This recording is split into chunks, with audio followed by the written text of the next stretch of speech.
कल दिल्ली में जो वायलेंस हुआ रिपब्लिक डे के दिन लाल किले के पास, उस चीज़ बहुत ही अनफॉर्चुनेट इंसिडेंट है वो। और हम चाहते हैं कि ये कल के इंसिडेंट को लेकर पूरा का पूरा जो किसानों का जो एक आंदोलन चल रहा है, पिछले 2 महीने से एक शांतिपूर्वक आंदोलन चल रहा है, उसका नाम खराब करने की जो कोशिश की जा रही है वो बहुत गलत है। एक इंसिडेंट को लेकर पूरे के पूरे एक मूवमेंट का नाम खराब नहीं कर सकते और पूरे के पूरे मूवमेंट को ही आप बदनाम नहीं कर सकते। दूसरी अहम चीज ये है कि किसानों ने खुद कहा है कि ये जो इंसिडेंट हुआ था उसमें किसान की मूवमेंट शामिल नहीं थे, बल्कि चंद ऐसे ग्रुप्स थे जो किसान मूवमेंट के साथ नहीं थे। तो इसलिए ऐसे चंद ग्रुप के काम के लिए आप पूरे के पूरे जेन्युइन किसान के आंदोलन को बदनाम नहीं कर सकते। तीसरी बात यह है कि जो वायलेंस लाल किले के पास हुआ, अगर हम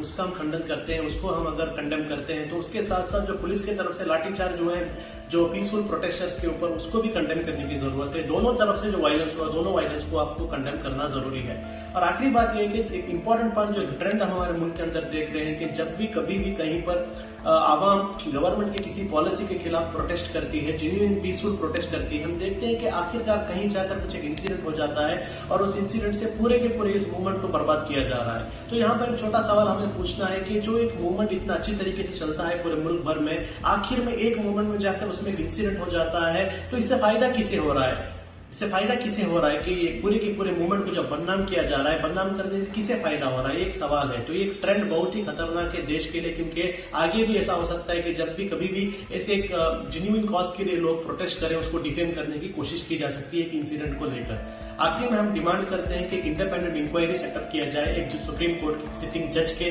नेतृत्व में, ताकि क्या हुआ, इंसिडेंट कब शुरू हुआ, किस वजह से शुरू हुआ, किसने इंस्टिगेट किया, इसके पीछे कौन थे, ये लोगों के सामने आए, ताकि जो असल कल्प्रिट्स हैं वो सामने आए और ये पूरे के पूरा जो है किसानों का आंदोलन है जो इतनी शांतिपूर्वक चल रहा है, उस आंदोलन को बदनाम न किया जाए, बल्कि उसके जो डिमांड्स हैं उस डिमांड्स को गवर्नमेंट माने, ताकि किसान अपने घरों को वापस जा सके।